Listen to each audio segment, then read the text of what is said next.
Hey, this is Josh from The Verge, and we're taking a look at the Microsoft Surface, the much anticipated, long-awaited, first ever tablet designed and built by Microsoft. The device is a black rectangle. The edges are tapered back a bit, so it's got kind of an angular profile. The device itself is made out of a material that Microsoft calls Vapor Mag or Vapor MG, though it feels like thin aluminum in your hands. That's not a knock, it actually feels quite nice. Around the back of the device, you can see it has a metal kickstand. It's actually made of the same material as the rest of the casing, and it flips out with a reassuring click. I like the kickstand idea on paper, though in practice it really only has one function, which is to set the Surface down on a table. You can't really put it on your lap, and you also can't adjust the positioning of the kickstand. The device has two cameras. There's one on the back and one on the front. They're both 720p, and they both kind of don't look that great. On the top of the device, there's a power and sleep button. On the left side, there's a volume rocker and a headphone jack. On the right side, there's actually a USB port and a micro HDMI jack. The device has two microphones, and it's got a set of stereo speakers that are located along the top of the tablet, which sound pretty good, though I did notice them distorting on a few things that I played back. On the bottom of the device, there's a magnetic dock connector, which is used at this point only for the type and touch cover. The Surface feels really well made when you're holding it. I mean, I would say that the construction of the device is on par with the iPad. It feels a little bit thicker and it's definitely a little bit heavier. And due to the 16:9 display, it's a little bit awkward when you're holding it in landscape, and it's really awkward when you're holding it in portrait. It kind of wants to be on a desk. The Surface has two unique accessories that do double duty as keyboards and protective covers. One is called the type cover and one is called the touch cover.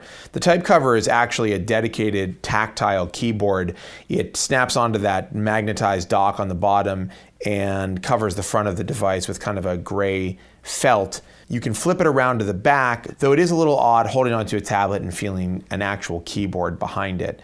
The touch cover takes a slightly different approach. Instead of having real keys with travel, it has raised characters on the material that the protective cover is made out of. It does work fairly well, though it's definitely not as easy as using the type cover or a dedicated keyboard. Though I will say I'm impressed by how well the trackpad and multi-touch response works on both the type cover and the touch cover. Of course, the big story with the Surface isn't the hardware, even though that is a pretty big story. The real focus here is the fact that this is a Windows RT device. Windows RT is, of course, a variation of Windows 8, which is made for ARM chipsets, and it has some peculiar idiosyncrasies. For starters, you have a desktop Windows environment that looks a lot like Windows 7, but there are only 5 apps you can actually use in this environment, and that's Word, PowerPoint, Excel, OneNote, and a desktop version of Internet Explorer.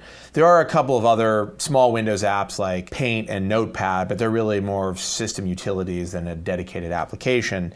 Luckily, you don't really see the desktop environment that much. You really are going to be spending the vast majority of your time in the new modern UI environment.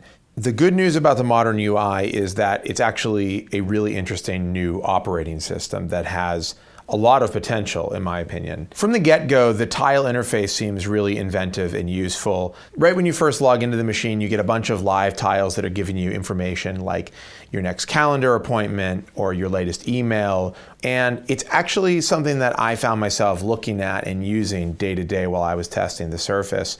There are a bunch of gestures that are used to get around this environment, and they're not immediately obvious. There's basically 4 main ones. That's a swipe from the right to bring up the charms bar, a swipe from the left to multitask or to flip through the apps that you have open, a swipe up or down from the top or bottom of the device, which brings up a contextual menu for different areas of whatever app you happen to be in.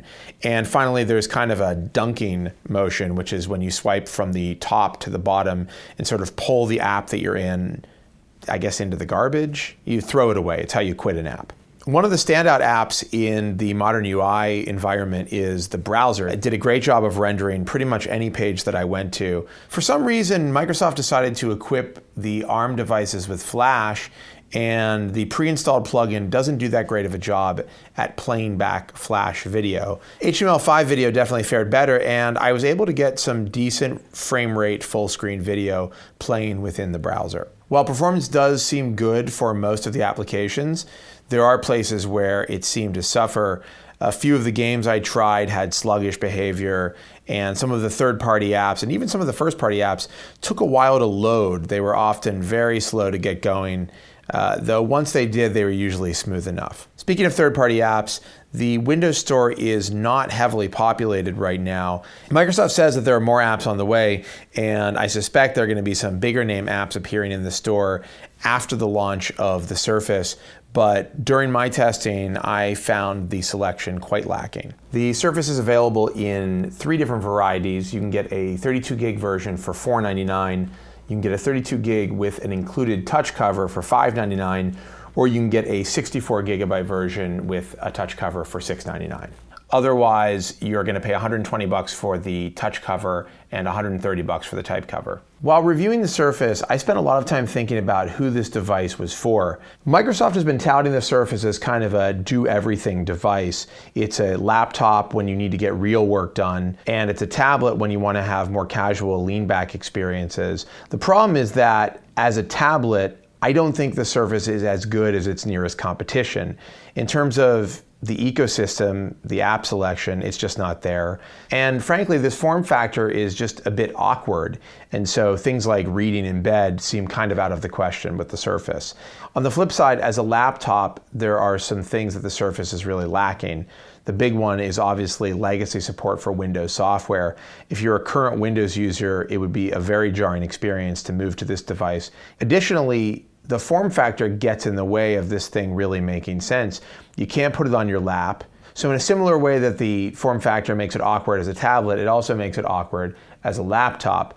Ultimately, Microsoft's promise that Windows 8 would be a no-compromise operating system isn't realized in the Surface. The Surface actually requires quite a lot of compromise. Some users will be able to make those compromises and will love using it, but for a lot of users out there, it may be asking too much.